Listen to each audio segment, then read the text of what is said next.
না না না না, এখন আমি কথা বলতে পারবো না, মেজাজটা গরম, শুটিং আছি। কি কি গরু দুধ দেয় না? গরু দুধ দেয় না তো আমি কি করবো? গরুর সামনে বসে থাক।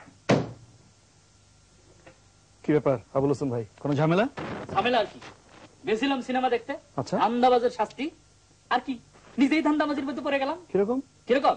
আমি তো গেলাম একটা সিনেমা দেখতে, অনেকদিন সিনেমা দেখি না, মনে একটা শখ হয়েছে, তো গেলাম সিনেমা। গিয়া দেখি মেলা ভিড়, লোকজন গিজ গিজ গিজ গিজ করতে হবে, বিশাল লাইন। আমি একটু সাইজে ছোট, তো আমার একটু লাইনে দাঁড়াইলে প্রবলেম হয়, লোকজন ধাক্কা ধাক্কি করে, তো ভালো লাগে না। তা আমি কি করলাম, আমি টিকিট খুঁজতে থাকলাম। হঠাৎ দেখি এক বেটা এক কোনায় দাঁড়ায় আমার এইভাবে ডাকে। আমি তো গেলাম, গিয়া দেখি তার কাছে অনেক টিকিট। সে আমার বললো একটা টিকিট দিবে, আমিও তার টাকা দিলাম 50 টাকা। টিকিটের দাম কিন্তু ভাই অনেক বেশি, 50 টাকা। হ্যাঁ, তো আমি টিকিটটা কাইটা আমি যে ঢুকতে গেছি, হঠাৎ এক উঁচা লম্বা ইয়া মোচ্ছা বেটা আমার থাপ্পাস করে ধরে কয়, আপনার টিকিট তো ভাই জাল। আমি বললাম জাল না, এই মাত্র কিনছি। কয় না জাল, আমি কই জাল না। সে বলে জাল, আমি কই না জাল না। লোকজনরে দেখাই, তারাও কয় জাল। আমি তো পুরা বোকা হয়ে গেলাম। এরপরে ভাই জানেন, এরপরে মেজাজটা ঠিক থাকে। তারপর সে আমার ধাক্কা ধাক্কি করলো, আবার কয় পুলিশ দিব, গায়ে হাত দেয়, একটা ভদ্রলোকের গায়ে হাত দেয়। হ্যাঁ, কত ঠিকই, হ্যাঁ, পয়সাও বেশি দিলাম, আবার জাল টিকিটও কিনলাম, সিনেমাটাও দেখা হইলো না। এখানে তো ভুলটা করেছেন, আপনি রাস্তা থেকে টিকিট কিনতে গেলেন কেন? আপনার টিকিট কেনা উচিত ছিল সিনেমা হলের কাউন্টার থেকে। হায় রে, সেই কাফারাই তো দিলাম। শেয়ার বাজারের ব্যাপারটাও কিন্তু অনেকটা একই রকম। আপনি এখান থেকে ওখান থেকে শেয়ার কিনলে কিন্তু বিপদে পড়বেন। শেয়ার কিনতে আপনাকে যেতে হবে চট্টগ্রাম বা ঢাকা স্টক এক্সচেঞ্জের লাইসেন্সপ্রাপ্ত ব্রোকারের কাছ থেকে। তাই নাকি? চট্টগ্রাম স্টক এক্সচেঞ্জ আর ঢাকা স্টক এক্সচেঞ্জের ব্রোকারদের কাছ থেকে। হ্যাঁ, এগুলো আপনার কাছে শুনছি, কিন্তু তারা কাজ করে কিভাবে? চট্টগ্রাম শহরের বাণিজ্যিক এলাকা আগ্রাবাদে চট্টগ্রাম স্টক এক্সচেঞ্জ লিমিটেডের যাত্রা শুরু হয় 1995 সালে। তাদের নিজস্ব এই নতুন ভবনটি স্থাপিত হয় 25 অক্টোবর 1997। বাংলাদেশের সর্বপ্রথম চট্টগ্রাম স্টক এক্সচেঞ্জই অটোমেশন পদ্ধতি চালু করে। কনভেনশনাল যে ফ্লোর স্পেস, সেটা এখন আমরা আসলে এনিমিলেট করে ফেলেছি, এখন নেই। বাট আমি আপনাকে একটা চমৎকার জিনিস দেখাতে পারি। আপনি যে ফ্লোর স্পেস বলছেন, সেটা হচ্ছে আমাদের এই বিশাল একটা বক্স আছে। সেটি সিএসসি বিল্ডিং এ কোনো ব্রোকারকে ট্রেড করার জন্য নর্মালি অ্যালাউ করি না। চিটাগং স্টক এক্সচেঞ্জ আসলে তার অপারেশন 3টা জায়গা থেকে করছে এখন। একটা হচ্ছে চিটাগং, ঢাকা এবং সিলেট। আমাদের একটা নেশন ওয়াইড নেটওয়ার্ক আছে, সেটার মাধ্যমে আমরা এই কাজটা করে থাকি। আমরা নতুন একটা আমাদের প্রোডাক্ট লঞ্চ করেছি, এটা হলো ইন্টারনেট ট্রেড সার্ভিস।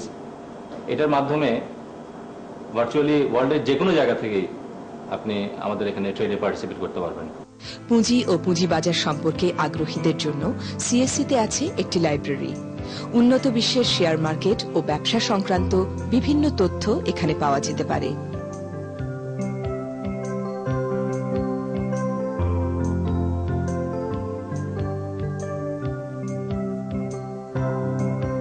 এই লাইব্রেরির পাশাপাশি সিএসসির রয়েছে নিজস্ব প্রকাশনা। এখনো পর্যন্ত সিএসসির 5টি প্রকাশনা নিয়মিত বের হচ্ছে। গ্রাহক সেবা ও প্রয়োজনীয় তথ্যের জন্য আছে ইনভেস্টার্স ইনফরমেশন সেল।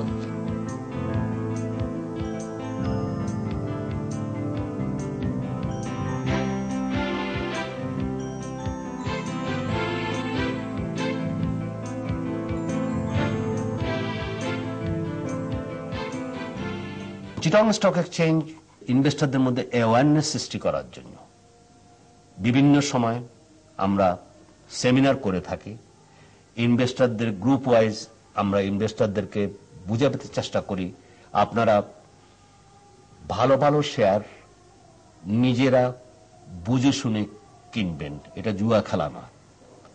এবং সেজন্য রিসেন্টলি আপনার চিটাগং স্টক এক্সচেঞ্জ 30টা লিস্টেড কোম্পানির এন্টায়ার ডিটেলস কম্পাইল করে ব্রোকারদের কাছে ডিস্ট্রিবিউট করা হয়েছে এবং ব্রোকারদেরকে রিকোয়েস্ট করা হয়েছে টু সার্কুলেট ইট। অ্যানুয়াল জেনারেল মিটিং থেকে আরম্ভ করে তাদের স্ট্যাটাস কি, তাদের অ্যাকাউন্টস পজিশন কি, তাদের বোর্ড অফ ডিরেক্টরসের পজিশন কি, তাদের কোন রকমের ডিফল্ট আছে কিনা কোথাও। আমি যদি মনে করি যে এই 30টা কোম্পানির যে 20% ডিভিডেন্ড দেবে, এক একটা কোম্পানি 15%, 20%, 30%, এর মধ্যে ব্যাংক আছে, ইন্স্যুরেন্স আছে, সিমেন্ট আছে, ফার্মাসিউটিক্যাল আছে, বিভিন্ন আমরা অ্যানালাইসিস করে ঠিক করেছি যে দিস 30টা company for us is the A category totally. এখানে ইনভেস্টররা ওই 30টা কোম্পানির প্রোফাইল যদি সত্যিকারভাবে দেখে, তাহলে আমার মনে হয় তারা একটা গাইডলাইন পাবে।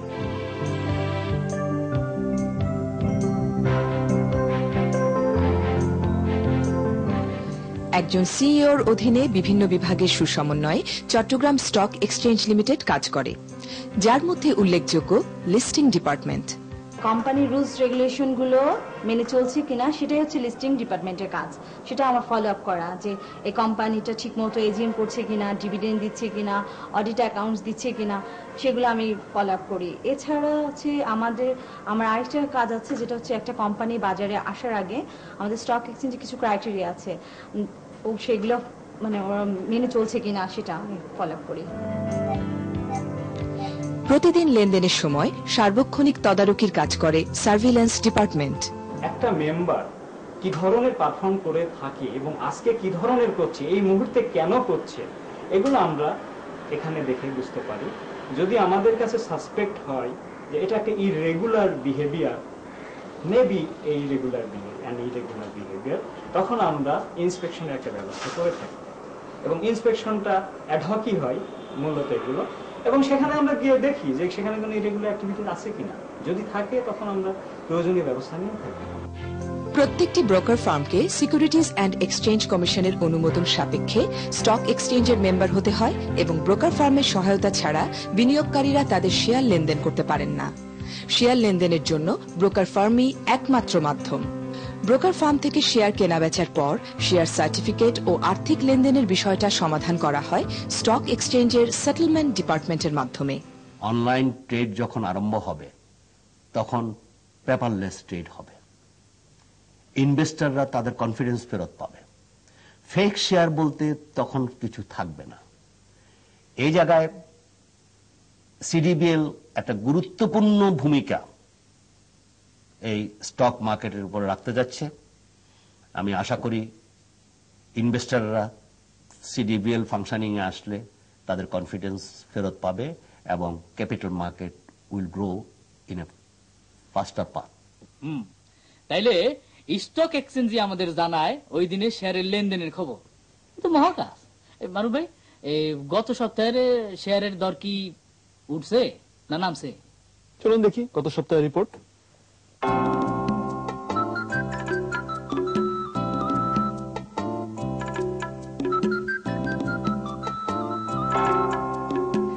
গেল সপ্তাহে সিএসসিতে মোট 5 দিন শেয়ার লেনদেন হয় এবং সপ্তাহের শেষ দিনে বাজার মূলধন দাঁড়ায় 8,722 কোটি 94 লক্ষ টাকা, আগের সপ্তাহের তুলনায় যা শতকরা 2.19% বেশি। সপ্তাহের শেষ দিনে সিএসসি সার্বিক শেয়ার মূল্য সূচক ছিল 1,609.20, যা আগের সপ্তাহের তুলনায় শতকরা 2% কম। অন্যদিকে সপ্তাহের শেষ দিনে সিএসসি 30 মূল্য সূচক ছিল 1,479.61, গত সপ্তাহের তুলনায় তা শতকরা 2.29% কম। সারা সপ্তাহে মোট 17,22,88,076.50 টাকার শেয়ার লেনদেন হয়। গত সপ্তাহের তুলনায় লেনদেন মূল্য শতকরা 92.01% বেশি। গেল সপ্তাহে সবচেয়ে বেশি যে শেয়ারগুলো বেচাকেনা হয়েছে সেগুলোর প্রথম 5টি হল BOC BD, Square Pharma, Beximco Pharma, Padma Textile এবং ব্যাংক এশিয়া লিমিটেড। সপ্তাহের শেষে দর বৃদ্ধিপ্রাপ্ত শীর্ষ 5টি কোম্পানি হল Green Delta Insurance, Beximco Denims, চতুর্থ ICB Mutual Fund, BD Zipper এবং ইউসিবিএল। এইসব কোম্পানির মূল্য বাড়ার ব্যাপ্তি ছিল শতকরা 6.84 থেকে 10.85 পর্যন্ত। অন্যদিকে দাম কমার তালিকায় প্রথম 5টি ছিল বিসিআইএল, আজিজ পাইপ, জাগো কর্পোরেশন, ইগল স্টার এবং ডেল্টা মিলার্স, যাদের দাম কমার শতকরা হার ছিল 10.67 থেকে 31.06% পর্যন্ত। সিএসসিতে গত 5 জানুয়ারি 2004 তারিখে বাটা শু কোম্পানি, ব্যাংক এশিয়া লিমিটেড এবং ড্যাফোডিল কম্পিউটার্স লিমিটেড তালিকাভুক্ত হয়। এদের মধ্যে বাটা শু কোম্পানি ও ব্যাংক এশিয়া লিমিটেডের শেয়ার লেনদেন যথাক্রমে গত 6 ও 8 জানুয়ারি থেকে শুরু হয়। সদ্য তালিকাভুক্ত অপর কোম্পানি ড্যাফোডিল কম্পিউটার্স লিমিটেডের শেয়ার লেনদেন অচির